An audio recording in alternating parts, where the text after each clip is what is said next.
Hey guys, Jamie Ray from Jamie Ray Vintage. Join us today in the shop as we show you how to take $25 in lumber and turn it into a desk and art station. With a little bit of paint and sealer, it'll be a one-of-a-kind piece that Eliza will be sure to love for a long time coming. With this video, make sure to stay tuned to the end. At the very end of the video, Zeb will have pictures, measurements, and information on all the cuts and dimensions for this build. He went ahead and pre-cut and drilled everything while I was busy painting. We did a little tag team effort so that way it would come together quickly.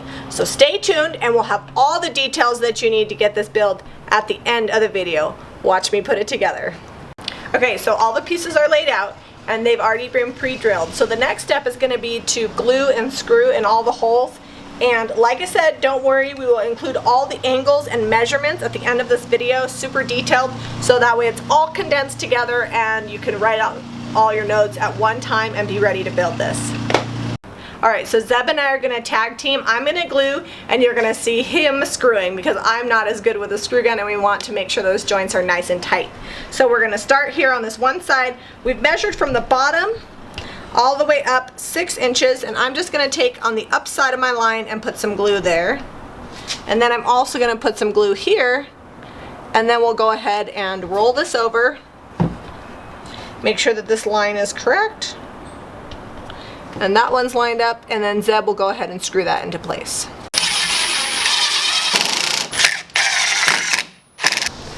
Okay, so we're going to glue and screw on the other side. Same thing, Zeb said I was a little heavy on the glue, so I'm going to put a little less glue this time. Is that better, Zeb? Yeah, it looks good. Alright. And we're going to screw in this other side.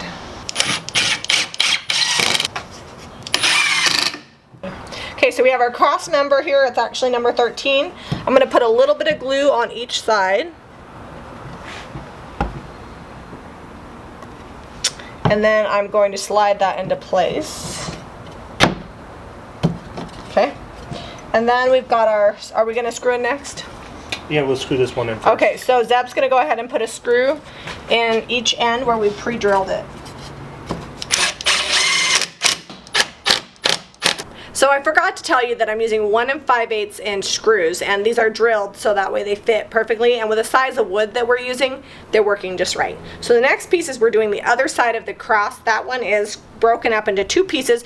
We have our number 9 and number 10. I'm just going to put a little bit of glue on each end, and then Zeb's going to screw them into place. You want to make sure that they are nice and tight fitting. You may have to slam them down a little bit because you don't want it coming apart.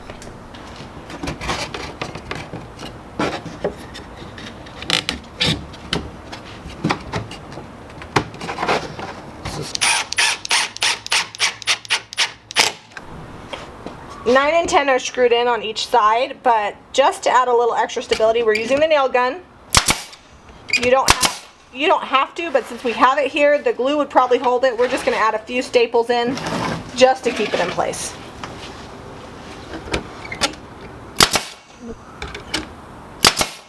Alright, this side is complete. We're going to build one more side identical to this, and then we'll show you how to brace them together. Alright guys, so we've got both of our sides together. One of the things to keep in mind is that when you're getting ready to put on the back brace, you want them, when you lay them out, make sure that your screw holes are on the inside right next to each other. That way when you pull this up, all the pre-drilled holes are on the right side. So we've got board 17 and 15. They're pre-drilled. These are the back braces. I'm going to put it, we went 7 inches up so that way when we screwed in this piece it wouldn't mess with the screw that's over here on this side. So we went 7 inches up. So I'm going to put a little dab of glue there.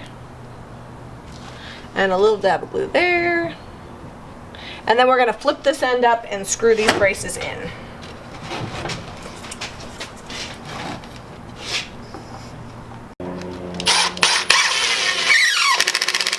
Still clouded up.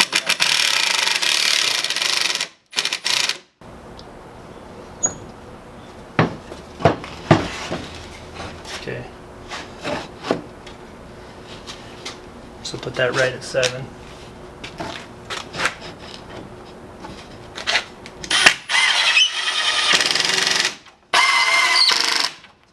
Okay, so we did the exact same thing and attached the other side, and we're ready to install the cross member.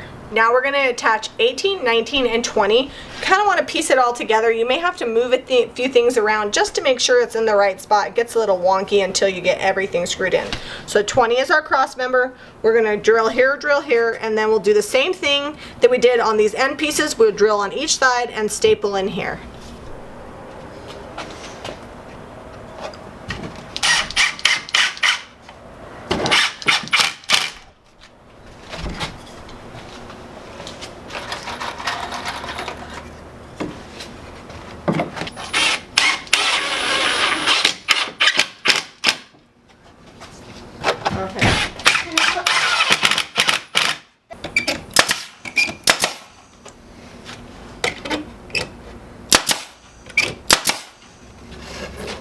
Okay, we've got both of our sides in, we've got our back brace on, and we're ready to put the beam across here, which is piece number 16. It's going to help hold up our top.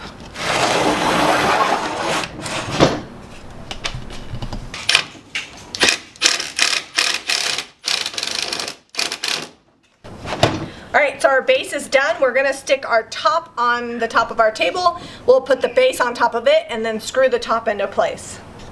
So for the top of our desk and craft station, we've chosen to use a nice thick cabinet grade plywood. So that way she's got one solid continuous piece that'll make great for coloring and drawing. We thought about doing a plain top, but that really isn't conducive for what she's going to be using this desk for. For measurements and all that information, we'll have that at the end of our video, and now we're going to go ahead and put our base on top so we can screw it together.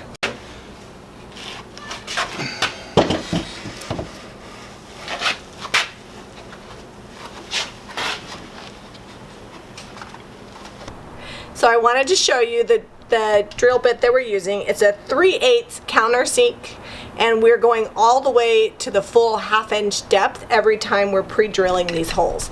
If you don't, you'll screw all the way through.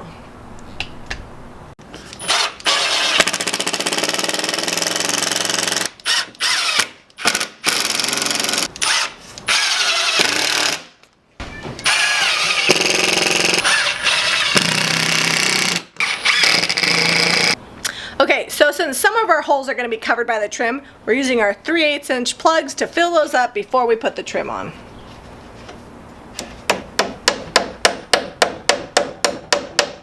Okay, it's nice and flush. We're going to do this everywhere that we drill the hole that's viewable from the eye. So now we have pieces 21 through 24, which is the lip to the edge, which is going to cover up this ugly plywood. The other benefit to this is we went with this rounded 1x2, so that way we can put it up just a little bit higher and our pencils won't roll off onto the floor. It also makes a nice, pretty finished edge. Okay, so we're going to put a bead of glue all across here, and then we will attach it with our staple gun. The dimensions, measurements, and angles will all be on the end of this video, and we're going to put all 4 edges on.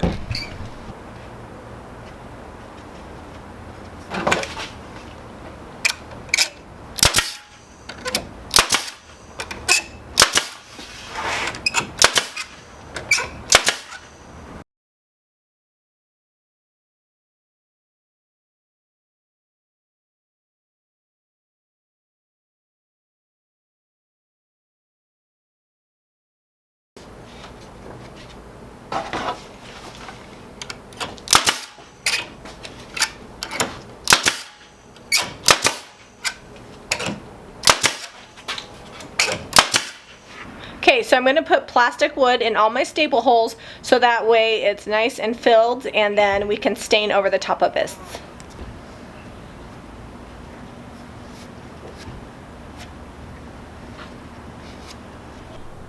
Alright, the construction is all complete.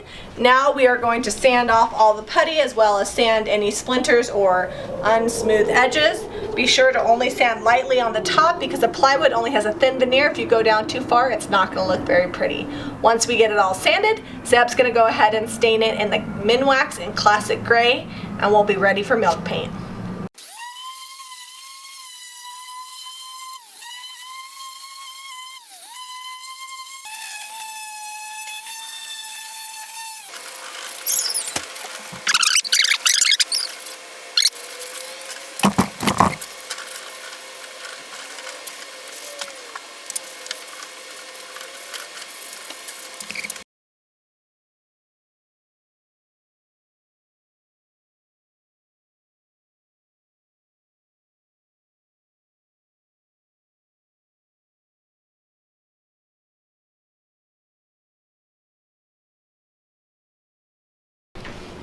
Alright, so I said that we were going to use classic gray. We actually wound up using Jacobian in Minwax because she's got shingles on her playhouse in her room that are the same shade of brown.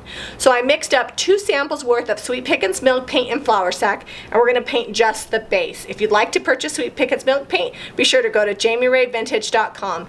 2 to 3 coats should be just enough to get this done. Then we'll be ready for sanding and sealing.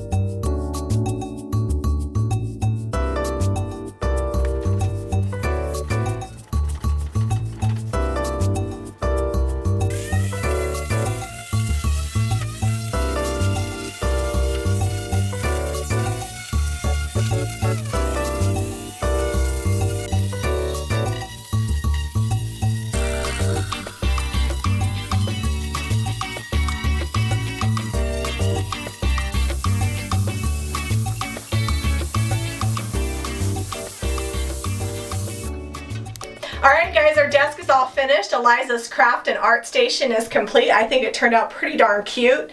If you are interested in where I purchased, a lot of the items came from IKEA. I'll have Zeb include the haul video as well as the video that shows how to paint these stools. We used a couple of samples of milk paint to paint those. Super cute. Go over a few things. She's got her paper station here that she can pull across her desk.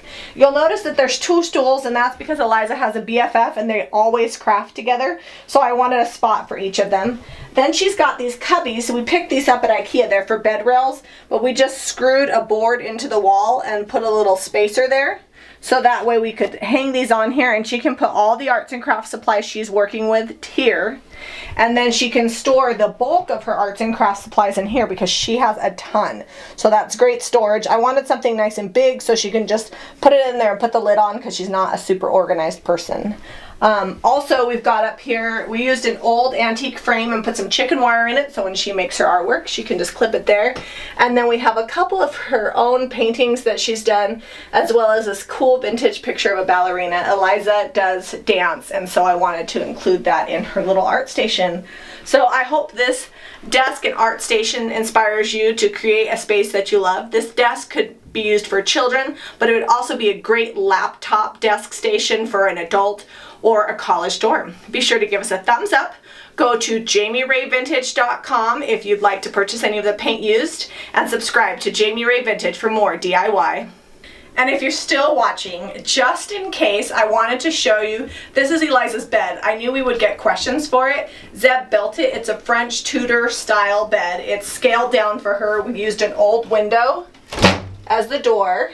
And then up these stairs over here lead up to behind the roof, and that's where she actually sleeps. She keeps a lot of her dolls and she plays school in there, and it's been a really fun bed. We've had it for about 3 years and she's loved every minute of it.